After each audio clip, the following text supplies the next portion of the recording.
No canal Adorando em Espírito já possui um áudio falando sobre o diabo, falando sobre Satanás. Mas eu percebo que muitas pessoas ainda têm dúvidas sobre isso. As pessoas saem do sistema religioso, mas o sistema religioso não sai delas. Por isso gravarei agora um áudio mais explicativo sobre isso. E eu tenho certeza que dessa vez todo o restante de fermento que tem na sua mente vai sair. Os textos principais que o sistema religioso usa para manter as pessoas dentro do aprisco sobre esse entendimento do que é Satanás são as passagens que estão em Isaías 14 e Ezequiel 28. Nós vamos ler rapidamente alguns detalhes ali que muitas pessoas não prestam atenção. Mas antes de falar sobre essas duas passagens e muitas outras que também virão, eu queria só lembrar o que Judas falou sobre esses homens que falam do diabo sem entender de fato o porquê ele foi criado. Judas, no seu capítulo 1, ele fala que homens maus, homens ímpios que viriam e iriam diluir a graça do Pai, eles utilizariam o diabo como uma ferramenta principal para enganar as pessoas. No verso 10 ele fala, esses homens, eles dizem mal do que não sabem. Ele chega a falar aqui no verso 10 que esses homens se tornaram animais irracionais, se corromperam tanto que se tornaram animais, não tem mais compreensão das coisas do Pai. E aqui ele fala, um pouco antes aqui no verso 9, sobre a questão do arcanjo Miguel, quando contende com o diabo sobre o corpo de Moisés, que é um outro estudo que seria interessante as pessoas entenderem, que tem muita gente fazendo confusão sobre esta passagem aqui no livro de Judas, né? Não entendendo por que o arcanjo veio contender com o diabo.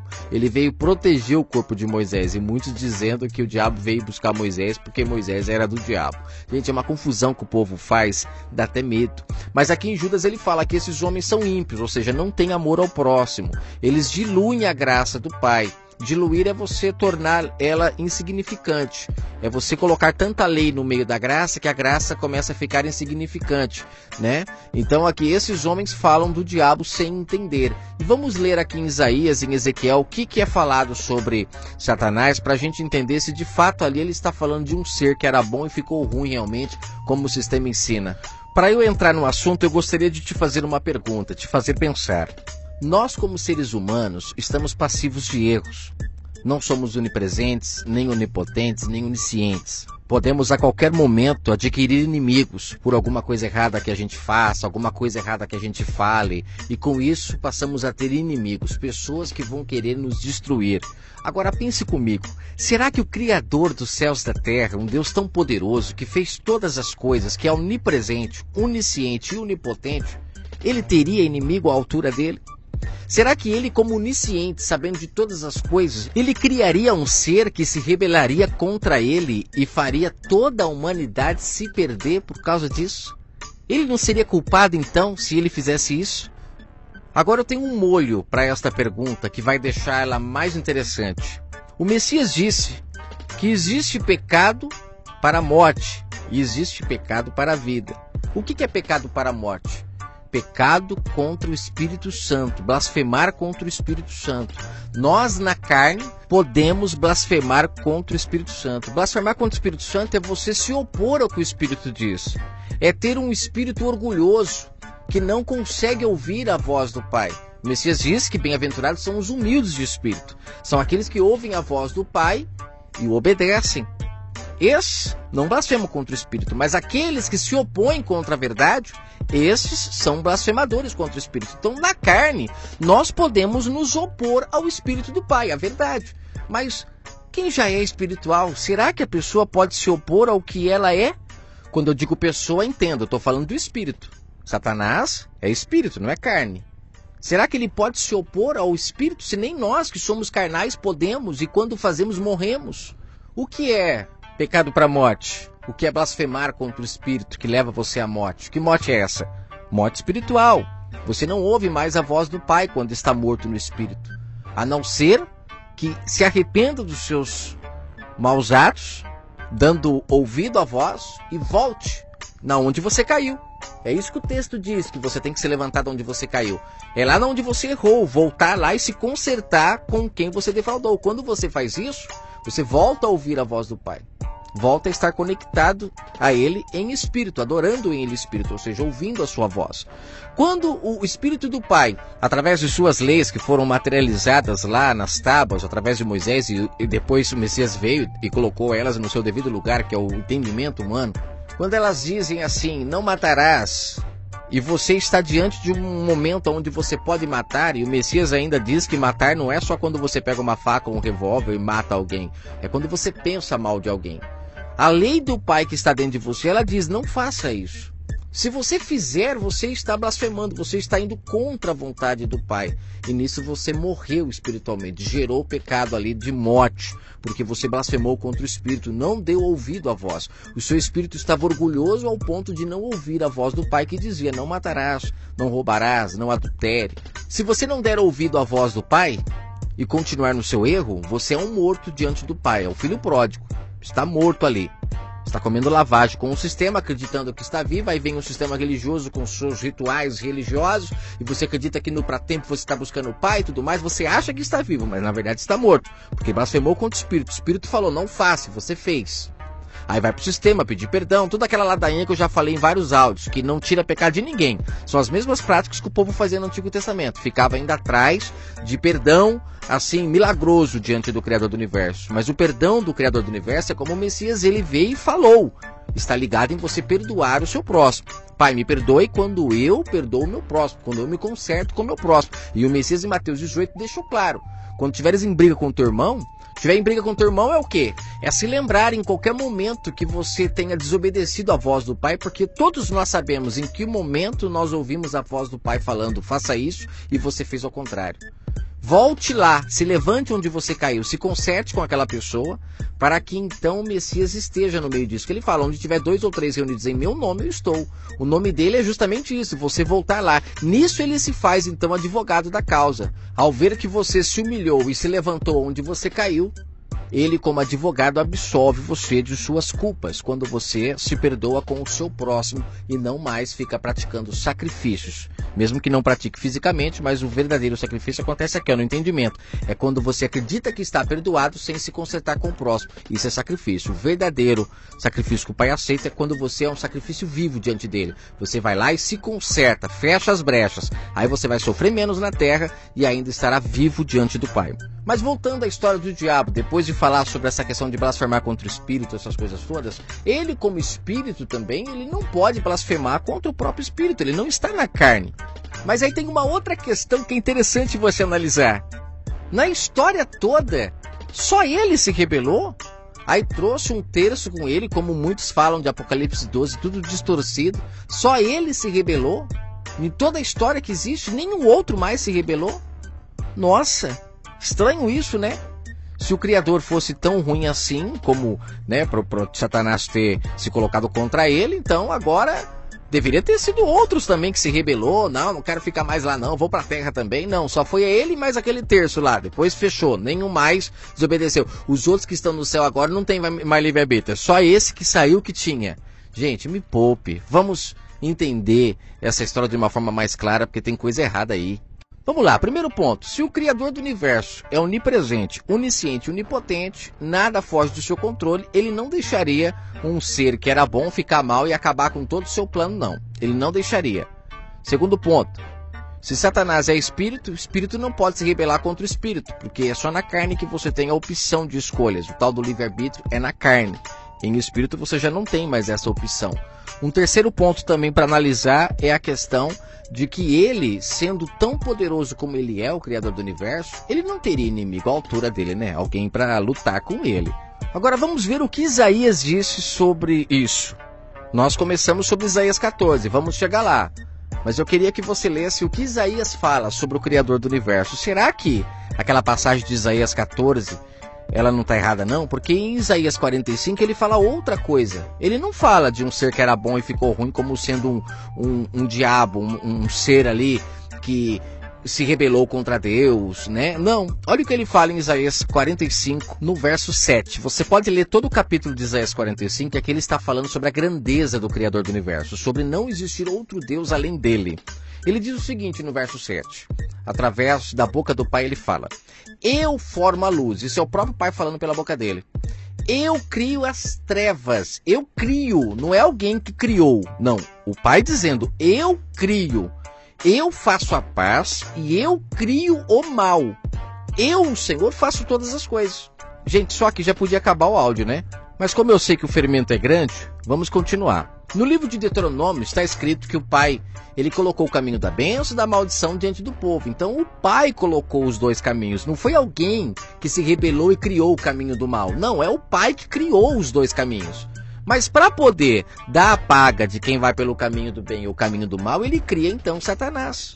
Ele cria Satanás para isso, para dar a paga de todas as pessoas que escolherem o caminho do mal. E ele fica ao derredor, realmente. Ele foi criado para isso. Você fez coisa errada, você vai pagar, porque ele é justo nessa questão. Ele dá a paga mesmo. E a prova de que ele é muito justo nisso é a história de Jó. Quantas mensagens nós já não ouvimos sobre a história de Jó? Pastores que dizem que o ministério do diabo é ser acusador. O ministério dele é acusar as pessoas diante do Pai. Gente, ele acusa porque ele foi criado para isso. Ele acusa para dizer, Pai, ó, fulano está fazendo coisa errada, posso punir? Tem algumas coisas que ele pode fazer já de bate pronto. Outras, para poder mexer, para poder tocar, ele tem que pedir para quem o criou. Por isso que ele está lá no céu, local que é onde ele tinha sido expulso, né? Nem poderia entrar lá, né? Mas na história de Jó, por incrível que pareça, ele estava no meio dos anjos e conversando numa boa com o Criador. O próprio Criador fala, tá vendo meu servo Jó lá, ó? Aquele ali é fiel. Aí na mesma hora o diabo fala, tudo bem. Ele é fiel, realmente, eu já tentei de tudo. Aquilo que ele pode fazer de bate-pronto, ele já tinha tentado. Aí ele falou, mas você deu riqueza, você deu isso, você deu um monte de coisa, ele não vai blasfemar nunca. Aí o Pai deixa ele ir mais profundamente. Ou seja, uma autorização que o Pai deu para ele. É como a polícia ela anda pelas ruas com a sua sirene ligada procurando quem faça o mal. Ela foi criada para isso. Só que se ela não encontra, ela não faz nada. Mas se ela encontrar, ela tem autorização para prender, ou seja, para dar a paga, para punir, para quem sabe assim você aprenda, se conserte. É por isso que a polícia prende as pessoas, para ver se elas se consertam. E o interessante, né, que a polícia, para entrar dentro da casa de alguém, ela tem que pedir autorização para quem criou ela. É o mesmo caso que aconteceu no céu com o caso de Jó. Para mexer em Jó, teve que pedir autorização para o Criador do universo. Que afinal de contas, nem tudo Satanás pode mexer. Tem coisa que ele tem que pedir autorização, porque ele foi um ser criado. Se ele fosse inimigo, ele ia pedir autorização. Por quê, gente? Por quê? Inclusive em 1 Coríntios capítulo 5, uma das passagens que fala de Satanás também, lá Paulo fala para entregar o rapaz que estava tendo relação com sua madrasta para Satanás. Para quem sabe a sua alma se salve. Olha que coisa louca, entregar a alma do rapaz para Satanás, para a alma se salvar. Ué, mas não dizem que quem entrega a alma para Satanás está condenado ao inferno? É que o fermento é tão grande que as pessoas não conseguem entender que Satanás, como ele foi criado para dar a paga às pessoas do mal que elas fazem, quando você está num caminho errado, você recebe as pagas, o sofrimento. E através desse sofrimento, você acaba voltando muitas das vezes para o caminho correto. É aquele cara que está nas drogas e depois de tanto apanhar, de tanto bater a cara, ele acaba voltando para o caminho correto, ou seja, ser um homem direito, porque ele descobre que o caminho errado não dá futuro. É o cara que trai a mulher, trai a mulher, trai a mulher. Uma hora ela descobre, põe ele para fora de casa, ele perde tudo, até que vai morar debaixo da ponte. Ou seja, todo o sofrimento traz ainda alguma coisa de bom. Aí ele volta a ser um homem honesto, justo, e se acontecer novamente de ter uma outra mulher, pode ter certeza que ele nunca mais a trairá. O sofrimento ensinou ele. Então quando Paulo fala entregue a Satanás, é justamente isso, deixa ele bater a cara. Ele vai voltar, se não voltar vai se perder, mas quem sabe a sua alma se salve, ainda ele se arrependa dos seus maus caminhos. Então Satanás ele tem uma função no reino do Pai. Só que o sistema religioso coloca ele de forma totalmente invertida do que de fato ele é. Para que as pessoas não consigam compreender que elas são culpadas dos seus próprios erros. E Satanás apenas vem e dá a paga. Ele está ao derredor esperando uma brecha. Ele não pode vir, catar na sua mão e fazer você fazer alguma coisa errada. Ele pode te tentar, porque ele precisa fazer isso. É fazendo isso que ele está te testando, vendo se você está pronta, se você está de fato honrando ao Pai, ouvindo a sua voz. Então quando ele vem e te tenta, ele está nada mais, nada menos do que vendo se você está aprovada ou reprovada. É como uma pessoa que faz regime. De repente ela vê um prato de chocolate ali delicioso, um bolo lindo, e ela consegue resistir, demonstra que de fato ela está conseguindo seguir o regime perfeitamente. Agora, se ela começar a comer o bolo, representa que ela não conseguiu.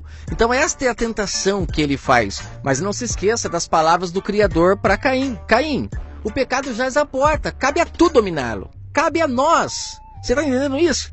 Continuo na segunda parte, onde falaremos de Ezequiel 28 e Isaías 14. Agora, com a mente mais aberta, você compreenderá melhor essas passagens. Vamos lá, dando sequência agora à segunda parte do áudio sobre o diabo, lembrando que você precisa ouvir a primeira parte. Não ouça a segunda parte sem ouvir a primeira. Se fizer isso e não entender o que está sendo falado aqui, aí é uma culpa total sua, porque está ali para você ouvir tudo. Né? É como a Bíblia, você quiser pegar um verso isolado, um contexto isolado e criar uma doutrina, você vai ser culpado disso. O livro está todo lá para você não precisar pegar parte. Mas se você quiser, é uma escolha sua, assim como nesse áudio. Você tem que ouvir a primeira parte para depois ouvir a segunda parte. Aqui em Isaías 14, onde eu falei que nós iríamos agora comentar, tem muitas partes que fazem cair por terra essa questão do diabo era bom e ficou ruim, mostrando que o texto, de forma clara, sem pegar partes isoladas, ele fala da Babilônia, ele fala sobre pessoas que são fermentados pela serpente, ou seja, o próprio homem, ele se corrompe, não dando ouvido à voz do Pai, e ele começa então a se colocar como maior do que os outros, ele começa a se colocar como líder uns dos outros, ou seja, sobe para a cabeça dele algum tipo de poder que é dado a ele, e ele começa a se ver maior do que os outros. E o texto ele fala do rei da Babilônia, que estava assim, mas num contexto geral você vai perceber que o texto fala não só do rei, ele fala da Babilônia em geral. Quando fala de Babilônia, está se referindo justamente a pessoas que se venderam, né, a sua carne, aos seus desejos, não ouvem mais a voz do Pai. Com isso, caem do seu Éden. Olha só que interessante. Aqui no primeiro verso já deixa claro que essa parte de Isaías 14 é uma profecia que não se cumpriu ainda. Né? Quando ele fala aqui da Babilônia, ele está se referindo a uma Babilônia que cairá ainda. O rei da Babilônia aqui é só um deles. Mas todos os que se colocam como maiores do que os outros cairão. Sabe, virarão pó, irão para o Sheol, sepultura.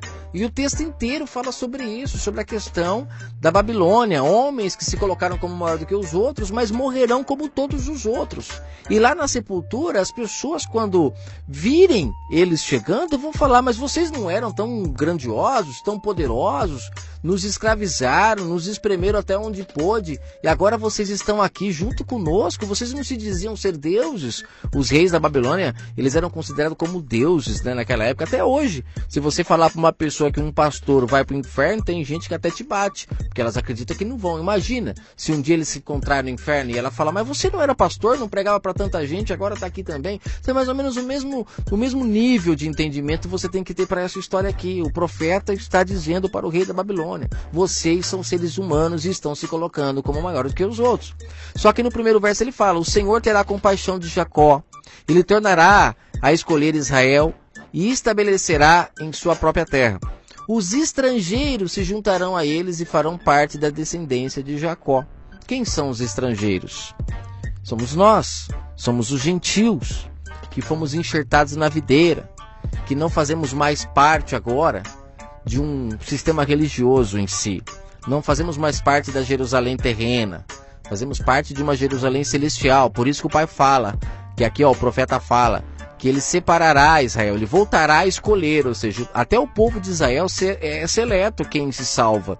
Não são todos que se salvam, igual no caso da mulher samaritana, o caso de Zaqueu. A Bíblia tem poucos exemplos, né? Mas são os que a gente lembra, os próprios apóstolos. Tem lá o cego de Jericó que passou a ver, tem o Bartolomeu, tem aquele rapaz também que Pedro e João curam lá na porta do templo, coxo. Depois tem mais as 5.000 almas que Pedro e João tiram do sistema, eles são presos por causa disso. Tem o Messias lá que repartiu o pão com mais de 5.000 pessoas.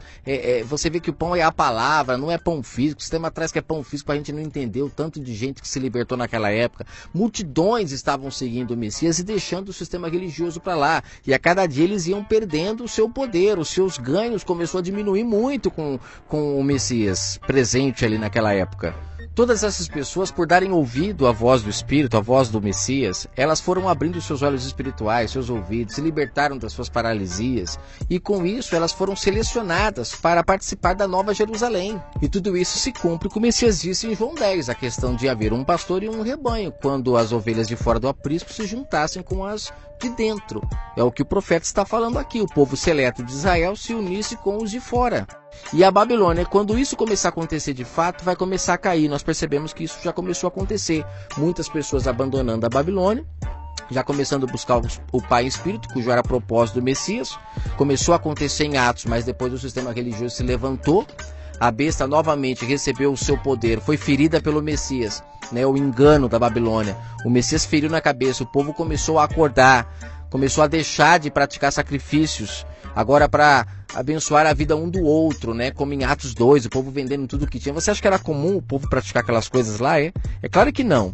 Foi as palavras do Messias que trouxe aquele renovo, aquela vida para aquelas pessoas. Só que o sistema religioso não suportou ficar sem poder, perder a mordomia. Como eu já gravei no áudio aí sobre por que o sistema religioso foca na cruz. Lá eu explico muito bem essa questão, que eles perderam a mordomia, ficaram sem poder. Aí vem a besta, se levanta novamente muito mais poderosa, se unindo com a besta do mar, a besta da terra, e todas as pessoas que haviam sido libertadas pelo Messias, que acordaram em espírito, começaram a morrer novamente pelo ferimento da besta novamente, começaram a ser selados novamente pelo engano, e foi morrendo. Aí, como diz no Apocalipse, são as testemunhas que ainda se levantarão, porque o Pai levantará as testemunhas para lutar contra a besta novamente. Você percebe como tudo faz sentido?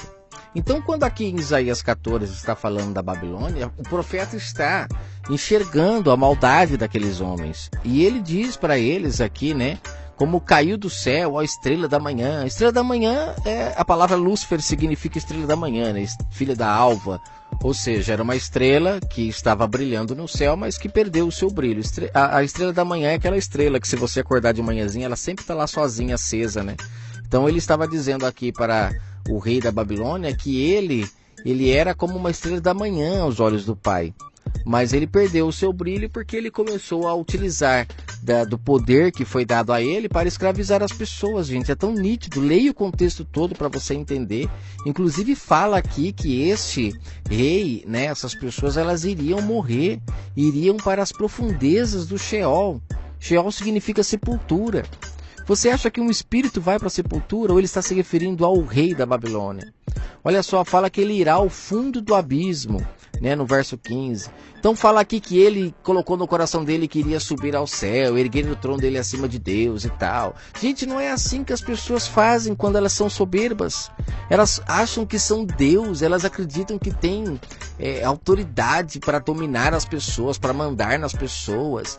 E não é isso que nós vemos no mundo, pessoas se colocando como maiores do que Deus. O próprio Deus deu livre-arbítrio para o ser humano. E nós vemos na Terra quantas pessoas em suas empresas que escravizam, que não dão livre-arbítrio não. É 8 ou 80. Ou você aceita o que eles querem, ou então você é mandado embora, porque o Deus dele é o dinheiro. E com o dinheiro eles dominam as pessoas. Será que é difícil de entender isso? Leia o contexto de Isaías 14 para você ver que o tempo todo aqui ele está se falando como uma pessoa. Assim como lá em Ezequiel 28, ele está se referindo ali ao rei também, que estava orgulhoso, né? Quando fala lá que ele estava no céu, que estava no Éden, com pedras afogueadas. As pessoas colocam ali como sendo o diabo ali, gente. Não tem lógica, porque o próprio profeta diz que o Pai criou o bem e ele criou o mal. O Messias disse também que nunca houve verdade em Satanás. Nunca houve. Então, peraí, gente, como que pode ele agora ter se rebelado? Um espírito que se rebelou? Não tem lógica isso. Só que as pessoas ficam presas nisso. E sabe por que o sistema utiliza muito o diabo? Porque é muito bom ter em quem pôr a culpa. Não foi você que errou, foi o diabo. Vem pra cá que nós vamos expulsar ele da sua vida. Quando na verdade o que precisa é as pessoas acordar do sono que elas estão e voltar a buscar ao Pai em Espírito e ouvir a sua voz e abandonar os seus desejos carnais. Porque o mal que luta contra nós o tempo todo é a nossa carne, querendo que a gente faça coisas que vão contra a vontade do Pai. Mas quando você é espiritual, você vence a carne e ela não te domina.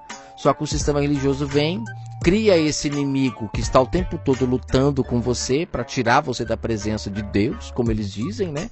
Mas somos nós que saímos, como o pai disse para Caim, o pecado jaz à porta, cabe a nós dominarmos, ou seja, está em nosso poder, não está na mão de ninguém. Mas aí eles vêm e dizem que é o diabo que faz isso, que você está possuído pelo diabo. Aí eles pegam tudo quanto é passagem isolada para tentar provar, né? Leia Ezequiel 28, o capítulo todo, para você ver que ali em nenhum momento ele está falando de um ser. Ele está falando de uma pessoa que está se corrompendo pelo sistema, deixando de buscar o Pai em espírito, abandonando o seu Éden, o seu estado perfeito, para agora se tornar carnal, buscar as coisas da carne, ambição, cobiça, avareza. São pessoas que abandonaram o eterno Criador para agora se satisfazerem na carne. E todas elas vão para o Sheol, vão morrer. E era isso que os profetas alertavam para eles. Aqui no verso 12 de Isaías 14 fala como você caiu do céu, né? Ó estrela da manhã. Quando fala céu, a gente tem essa ideia desse céu aqui, né? A gente não entende que o nosso cérebro, ele é o céu que se conecta com o Pai, né? É aqui que está o céu do nosso eterno Criador, onde ele habita, onde está a arca da aliança hoje. Por isso que quando fala de plantar no reino dos céus, é plantar no próximo, porque sempre que você precisar, você vai ter como colher. Aí é o local onde a traça e nem a ferrugem corrói. São as lembranças, são os bons momentos. Nada corrói esses momentos que nós podemos ter um com o outro, mas o sistema incentiva as pessoas a plantar na terra, a conquistar coisas da terra, e as pessoas estão cada vez mais frias, sem amor, porque não tem mais, não planta, não vai colher. As pessoas não estão plantando mais umas nas outras, infelizmente. Gente, o texto é tão claro, né? Ele fala aqui, ó, que ele derrubava as nações, né? Quem é que derruba as nações? São as pessoas. Olha aí para você ver. Os deputados, os políticos aceitando subornos, pegando o dinheiro da merenda, da educação para enriquecer a eles mesmos. Olha como que o país sofre por causa desses homens maldosos que recebem poder para ajudar as pessoas e se colocam agora como ladrões, roubam as pessoas.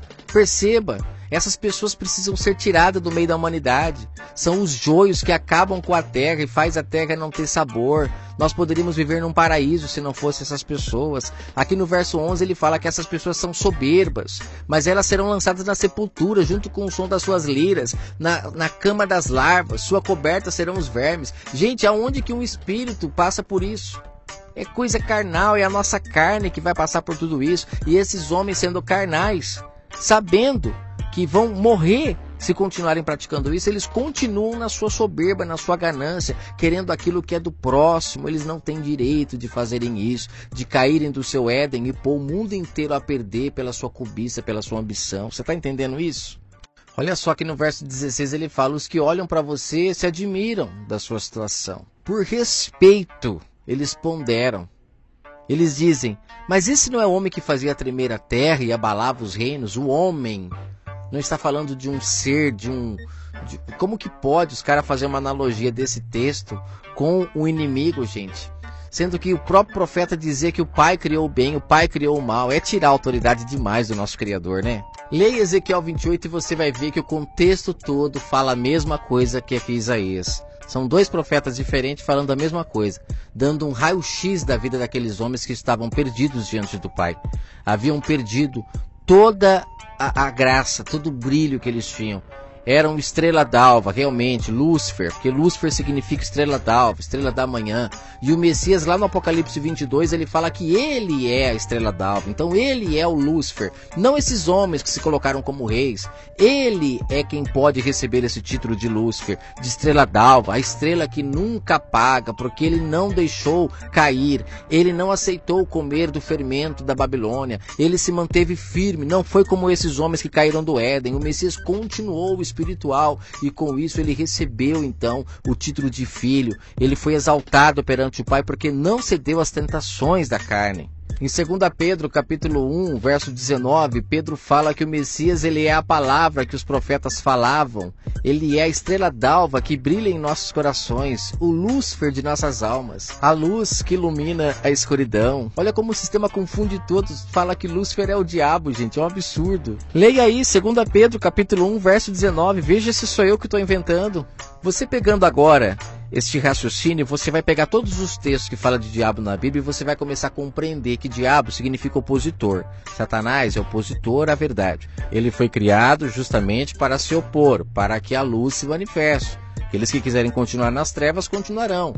Mas é necessário que existam as trevas para que a luz se manifeste. Aí tem a tentação do Messias no deserto, que ali são seus próprios desejos carnais lutando contra o seu eu espiritual. E ele consegue vencer a tentação. Adora somente ao Pai, não aos desejos carnais, não aceita os desejos da carne. Por isso que ele foi um servo fiel, né? Aprovado, não cedeu às tentações. Espero ter ajudado. Se quiserem, eu gravo a terceira parte. Comente aí nos comentários. Vamos dando sequência aqui no estudo sobre o diabo, agora a parte 3. Obrigado a todos que ouviram a parte 1 e parte 2. Creio que essa parte 3 ela irá preencher mais o entendimento com a verdade, para que o fermento realmente seja extirpado do nosso meio, da nossa mente, que sejamos livres para adorar o Pai em espírito, sem prisões, sem amarras, sem algemas em nosso entendimento. Antes de iniciar, deixa eu informar os irmãos que eu estou com outro canal que chama Renovando o Entendimento.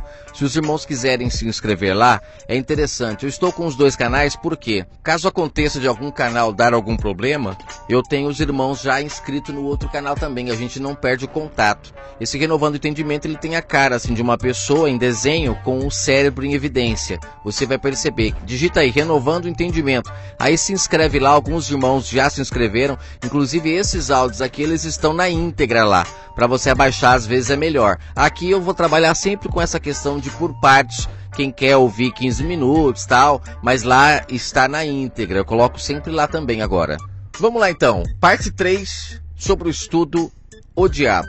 É muito interessante a gente vir dando uma sequência do que foi falado lá atrás. No áudio 1 foi falado sobre a questão da onisciência, onipresença e onipotência do nosso Criador, o que não abre brechas para ele ter inimigos. Afinal de contas, se ele é onisciente, onipresente e onipotente, ele sabe de tudo o que vai acontecer. Ele tendo essas qualidades, todo o poder está em suas mãos. Após compreendermos isso, é impossível nós acreditarmos que ele colocaria o ser humano na Terra com um maluco que era bom e ficou mal.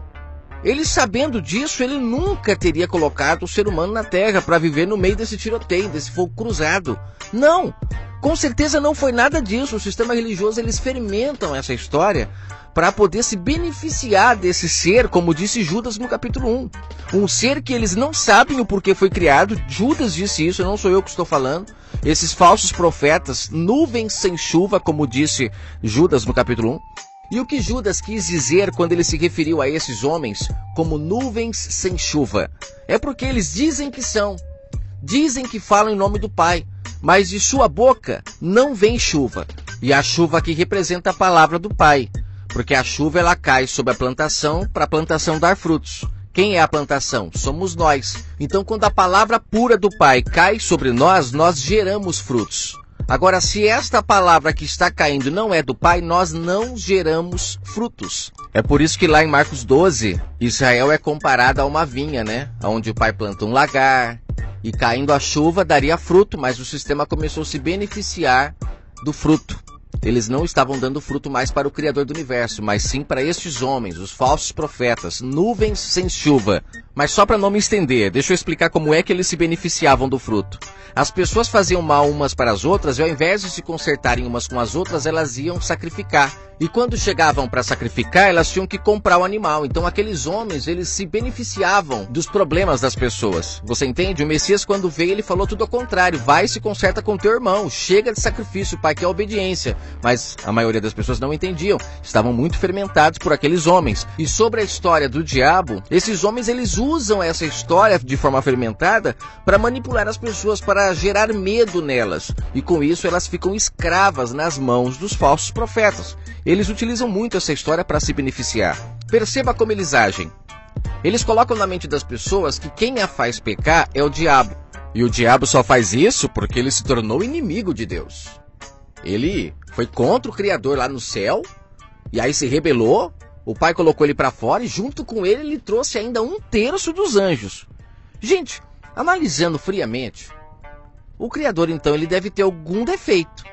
porque para o anjo ter se rebelado contra ele e ainda ter conseguido fazer a cabeça de mais 1/3 dos anjos. Gente, imagina 1/3 dos anjos, não é pouca coisa não, hein?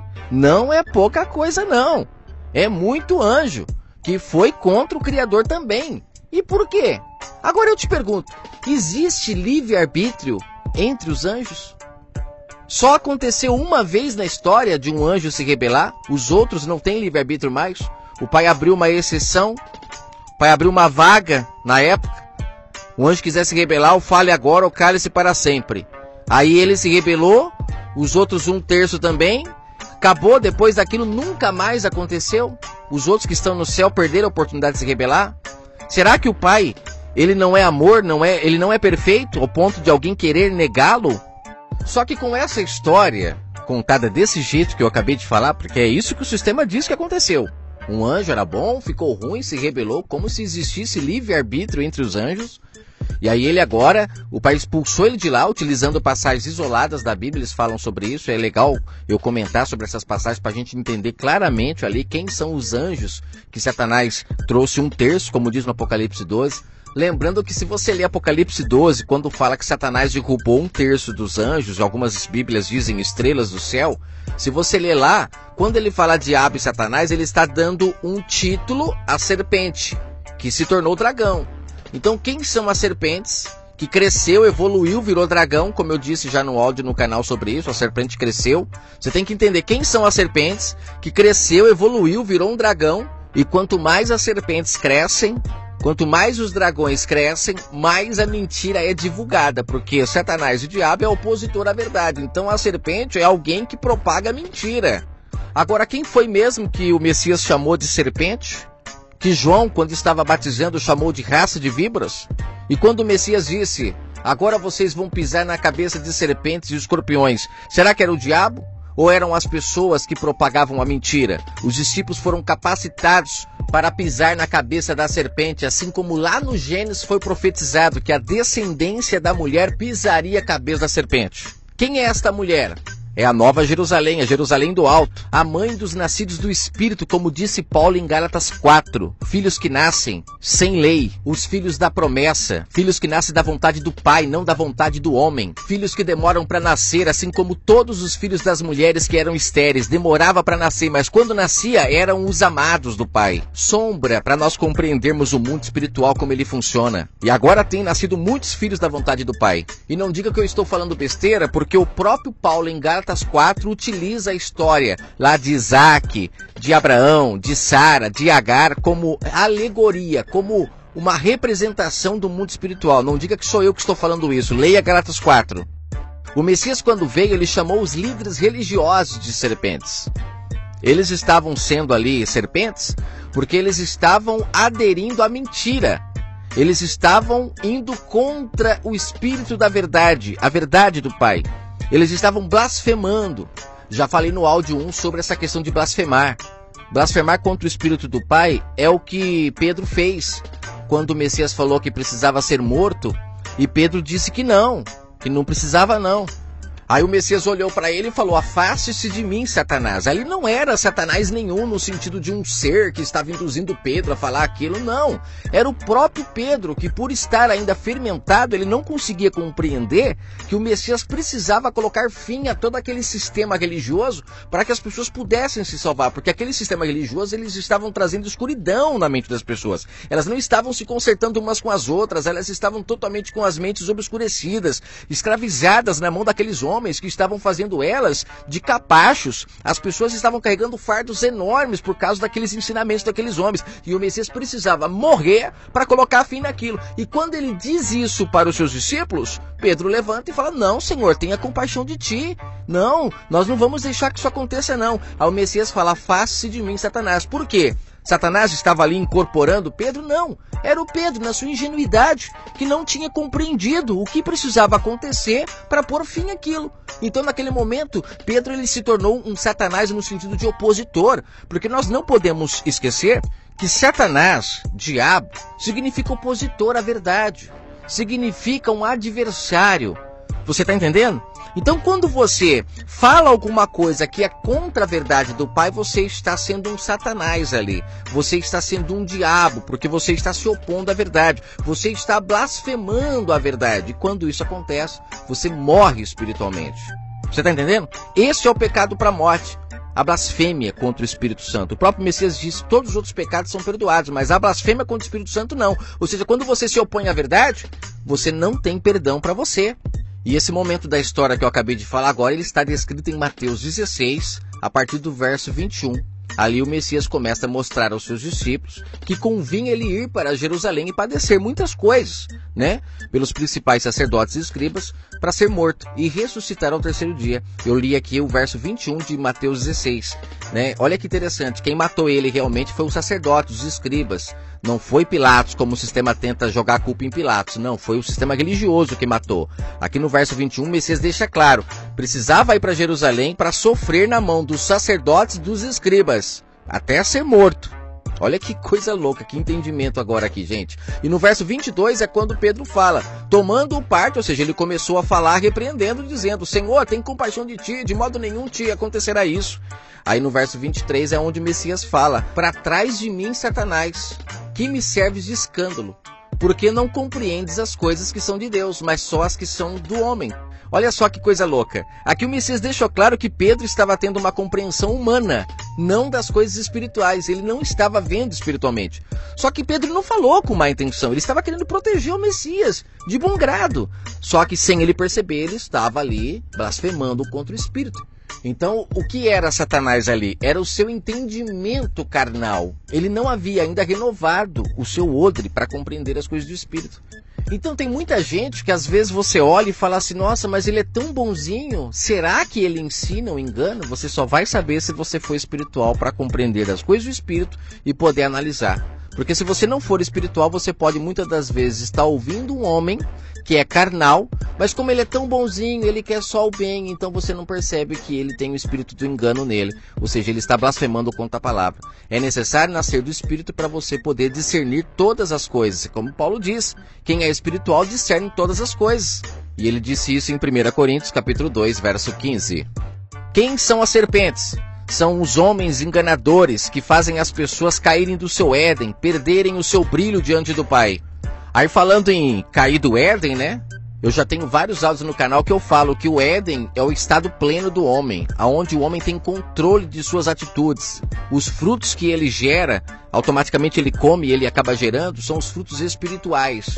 E esses são os que não morrem diante do Pai. São aqueles que podemos dizer que são 144 mil, não se contaminaram com mulher. A mulher é a Babilônia, que fermentava, é a serpente, é o dragão. Fermentavam as pessoas, tirando delas a consciência do Criador do Universo, fazendo elas pender para a carne, a serem ambiciosas, avarentas, egoístas, você está entendendo? E o principal, fazendo elas não se consertar um com o outro, porque aí eles criaram essa religião onde as pessoas sacrificavam, coisas que os profetas falavam contra, que as pessoas estavam desobedecendo o Criador do Universo. Isaías chega a falar no capítulo 66 que o Pai nunca pediu sacrifício nenhum.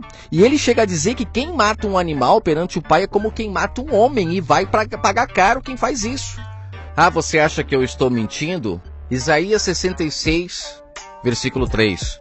Quem mata um boi é como quem tira a vida de um homem. Quem sacrifica um cordeiro é como o que degola um cão.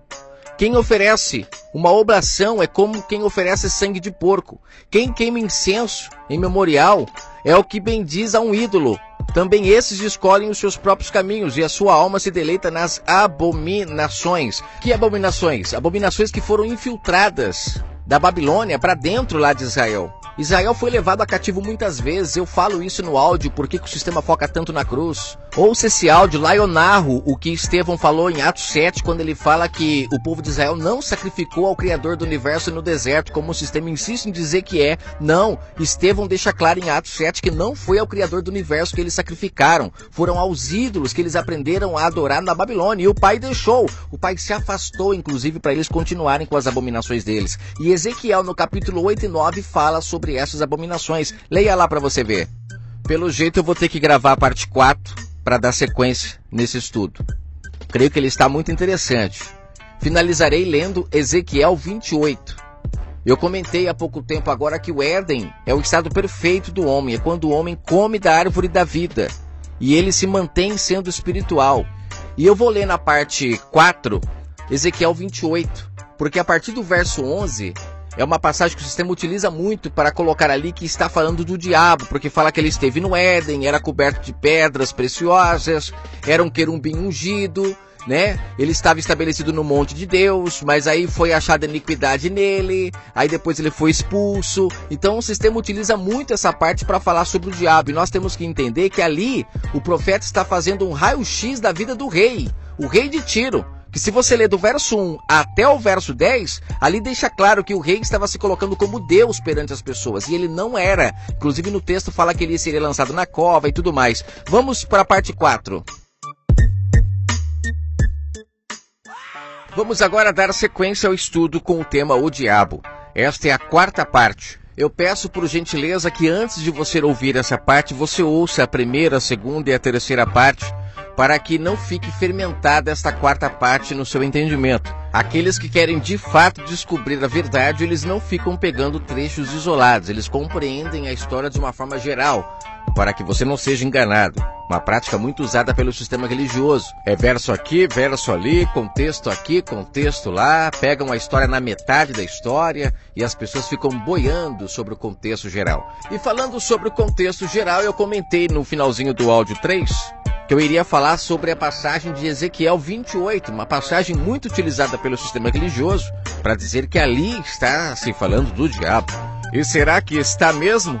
Vamos desvendar esse mistério neste áudio, parte 4. No primeiro áudio falei sobre a onisciência, onipotência e onipresença do Criador, o que não abre brecha para ele ter inimigos, pois inimigos só tem quem não tem essas 3 qualidades: onisciência, onipotência e onipresença. Se o Pai tem essas 3 qualidades, todas as brechas sobre a questão de ter inimigos, elas caem por terra. Não existe, a não ser que nós queiramos diminuir o nosso Criador, como disse Paulo em Romanos 1. Transformar o ser incorruptível em algo corruptível. Sabe qual é a parte mais ilógica de toda essa história? É um Criador que manda nós amarmos os nossos inimigos ter um inimigo. E aí não tem jeito, né? Cada vez que a gente vai se aprofundando mais na história, a gente vai percebendo que não tem base todo esse fermento da religião. As pessoas só acreditam nisso porque elas não procuram conhecer a verdade. Como disse Paulo em 2 Tessalonicenses capítulo 2. O Pai deixaria o povo no engano. Paulo deixou claro isso, porque eles não procuravam a verdade. E muitos até preferem realmente continuar neste engano, porque é muito bom ter em quem pôr a culpa. O ser humano sempre fez isso. Desde lá do Éden, ele coloca a culpa nas pessoas. Ele sempre acha um culpado. Foi a mulher que tu me deste, foi a serpente, e por aí vai. Ninguém quer assumir a culpa, dizer eu errei, eu vou lá, eu vou me consertar, eu vou fechar essa brecha. E o principal, né, em Mateus 18, o Messias fala que ele só está no meio de pessoas que têm essa coragem de ir se consertar com o seu irmão. E se a pessoa não aceitar, ela chama uma testemunha, mas ela faz o possível para se consertar. E o Messias diz, aonde tiver 2 ou 3 pessoas reunidas nesta questão de calçar a cara, de ir lá, de pedir perdão, aí sim ele está no meio.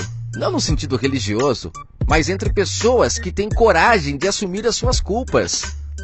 Quando as pessoas caem em si e começam a praticar este verdadeiro evangelho, que é o sacrifício vivo, é calçar a cara e consertar os seus erros, quando as pessoas fizerem isso, de fato o mundo vai mudar. Mas enquanto as pessoas ficarem colocando as suas culpas nas costas de outras pessoas, infelizmente, nada vai mudar no mundo, porque as brechas não serão fechadas. E nós precisamos fechar as brechas para o mal não entrar.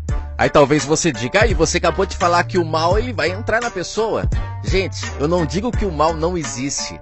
Eu espero que você tenha compreendido isso em todos os áudios que eu gravei até agora. Eu não estou dizendo que o mal não existe. O que eu quero deixar claro é que o sistema religioso deturpa a função do mal. O porquê o Pai criou o mal, como Isaías disse no capítulo 45, e eu já li lá no primeiro áudio. O Pai diz, através da boca do seu profeta, eu criei o mal, eu criei as trevas. Então o Pai criou e tem uma função essa criação, esse lado obscuro que o sistema traz como algo que se rebelou contra o Pai e hoje tem o objetivo de fazer as pessoas se prejudicarem para poder ir para o inferno, tudo isso é uma verdadeira invenção do sistema religioso. Porque o próprio mal, como eu já disse também, se eu não me engano, no áudio 1 ou 2, ele serve para alertar as pessoas dos seus erros. Quando as pessoas estão sofrendo o prejuízo de suas maldades, aí sim o mal entra. É o que está escrito, o mal está ao nosso derredor esperando uma brecha. Então quando ele encontra, ou seja, quem deu a brecha? Fomos nós. Aí sim ele vem e nos pune. Você plantou, você vai colher. A colheita má é o mal que dá, a colheita boa é o Pai que dá. E isso deixa claro no nosso entendimento um reino perfeito, onde o Pai trabalha de forma equilibrada. Ele não prejudica ninguém e nem ao mesmo tempo ele faz bem para ninguém que não merece. Está em nossas mãos a escolha. O Pai disse para Caim, Caim, cabe a tu dominar o pecado. Cabe a você, o pecado jaz à porta. O mal está ao derredor, esperando você falhar. Quando você falhar, ele vai te punir. Mas se você dizer não, se você se controlar e fechar as brechas, o mal não entra. Porque o mal não pode entrar onde ele não tem permissão para entrar. Por isso que lá na história de Jó, o Pai permite o mal a entrar mais profundamente ali na vida de Jó, porque ele diz que a riqueza, ele diz que a saúde fazia com que Jó não blasfemasse. E o Pai falou, então, pode mexer. Autorização.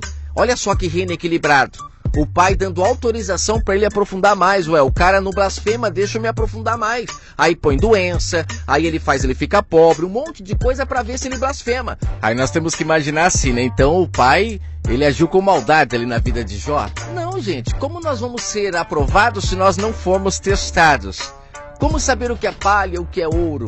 Você consegue entender isso? Olha que interessante. É o exemplo que eu falei da polícia, que fica procurando aonde tem a brecha, onde tem o mal, para ela vir dar a paga. E quando a pessoa vai presa, a função, a ideia que se tem é que a pessoa vai aprender a lição e não vai fazer mais aquilo. É a mesma coisa, gente. Por que nós não conseguimos entender isso? É porque o sistema fermenta de uma tal forma que as pessoas não compreendem. Eu usei o caso da madrasta lá, daquele rapaz que estava se relacionando com a madrasta lá em 1 Coríntios 5, que Paulo manda entregar o rapaz para Satanás para sua alma se salvar. Olha só, deixa o rapaz colher o mal que ele está plantando e quem sabe ele volte para o bom caminho.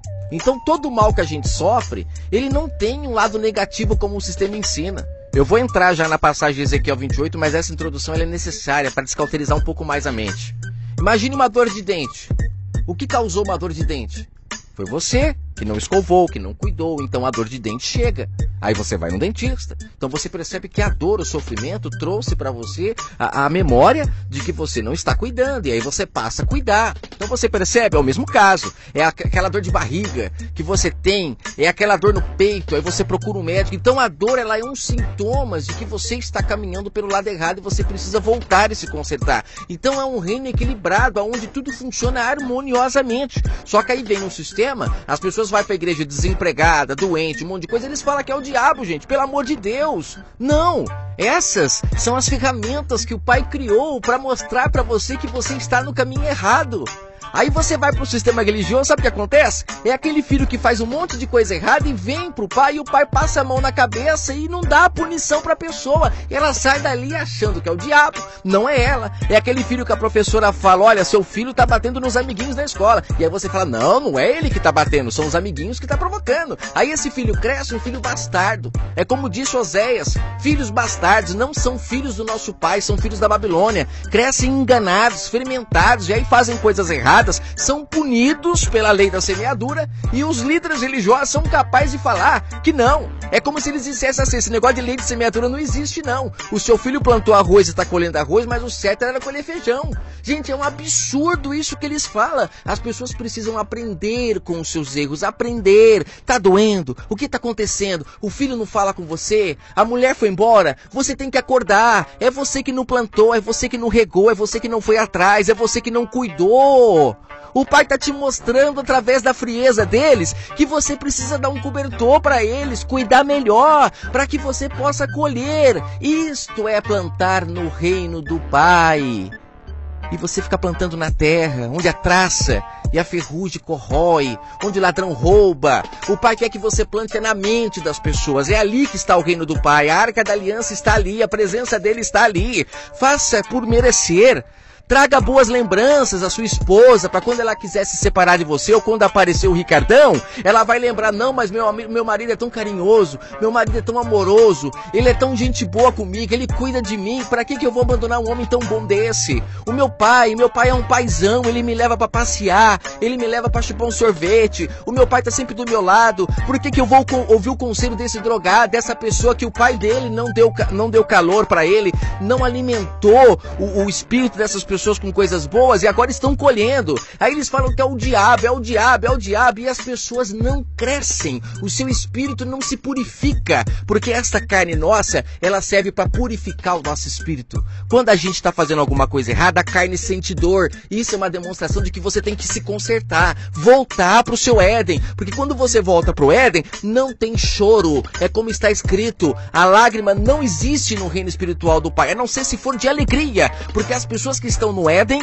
elas sabem aonde plantam, como plantam, e elas sabem o que estão colhendo, porque as pessoas estão acordadas. Por isso Paulo dizia, desperta tu que dormes. As pessoas estão dormindo, e esses homens, esses abutres, eles se alimentam dessas pessoas mortas, porque todo mundo, quando vai para um sistema religioso, quando está com problema, eles ficam nesse negócio de expulsar demônio, de fazer isso, fazer aquilo, e nessas pessoas ficam dando dinheiro para eles, elas passam a fazer parte desse clube social, desses homens que são os capetas, eles vivem da desgraça da pessoa. Acorde, as pessoas precisam voltar a buscar o Criador do universo dentro de si, não fora de si pela boca desses homens.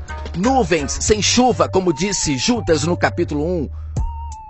Judas tinha toda a razão, são homens que não têm palavra do Pai, blasfemam contra o Espírito. Já falei sobre isso aqui nestes áudios anteriores.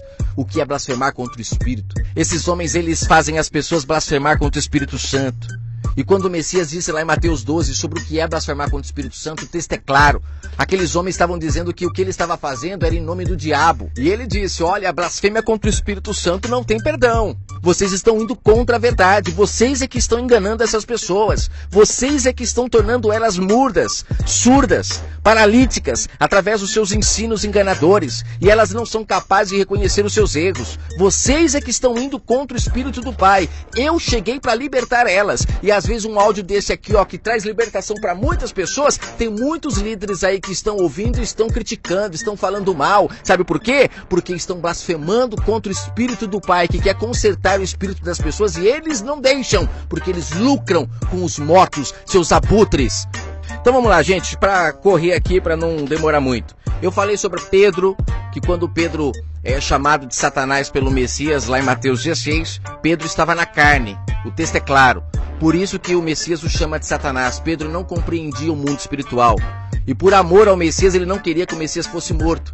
Mas mesmo assim, o Messias conseguiu perceber que aquele carinho todo, ele era maldoso no sentido espiritual, não pelo carinho de Pedro por ele, mas Pedro não estava compreendendo o plano de salvação. Então você tem que entender, quando pendemos para a carne, infelizmente o mal entra. Por isso que Paulo o tempo todo fala da luta do espírito contra a carne. O Messias na tentação do deserto, que ali fala de Satanás que vem tentar ele. O que está acontecendo ali? Está acontecendo um duelo entre a carne e o espírito. É a carne tentando fazer ele pender para a carne e o espírito dizendo, não, fique sendo espiritual. Não coma desse alimento que a carne está querendo te dar, porque se você pender para esse lado, o mal entra. E aí você vai colher todos os frutos. E o Messias ali obedeceu, como Paulo disse em Hebreus 5. O Messias aprendeu a obedecer pelo que sofreu. Assim como lá em 2 Samuel, capítulo 7, o profeta diz para Davi, que aquele que levantaria o verdadeiro templo, se ele errasse, se ele pecasse, ele seria açoitado também. Se ele pendesse para a carne, ele iria sofrer. Mas o Messias seguiu firme. E por ele ter conseguido vencer as tentações da carne, ele agora é fonte de água viva para todos os que nele buscam. Como está escrito em Hebreus capítulo 5. Ou seja, quando fala que ele agora é fonte de água viva, é porque nós podemos beber dele, dos ensinamentos dele. Se ele conseguiu, nós também conseguimos. Não é para ficar colocando as nossas culpas sobre ele. É nós andarmos como ele andou, pelas suas pisaduras fomos sarados. Nós temos que andar como ele andou, e aí somos sarados. Você está entendendo isso? Em Ezequiel 28, eu não vou ler todo o contexto, porque eu quero que você leia. Se você tem curiosidade para aprender, você vai ler. Ezequiel 28, do verso 1 até o verso 10, Ali o profeta está dizendo para Tiro que ele não era Deus. Ele estava querendo ser o Tiro. Não era diabo nenhum, era o Tiro, orgulhoso. Estava dando lado para a carne. Ele estava ali aceitando as coisas que o mundo oferece. Riquezas, poder. Ele estava dando lado para ambição, para cobiça, para avareza. Só que ele foi levantado para ser anjo na vida das pessoas. Rei era para ser anjo. Uma pessoa que pudesse ser favorável às pessoas, ajudar as pessoas, recolher ali os impostos e poder dividir com todo mundo igualmente, ninguém tendo perca de nada, porque as pessoas não conseguiam fazer isso por si só. Então Deus levantava homens para poder ser anjos, ou seja, homens que iam ajudar as pessoas a terem uma vida mais organizada. Essa era a função do Tiro, mas subiu para a cabeça, ele começou a se achar Deus. O pai levantava os profetas para auxiliar esses homens, para eles não se corromperem.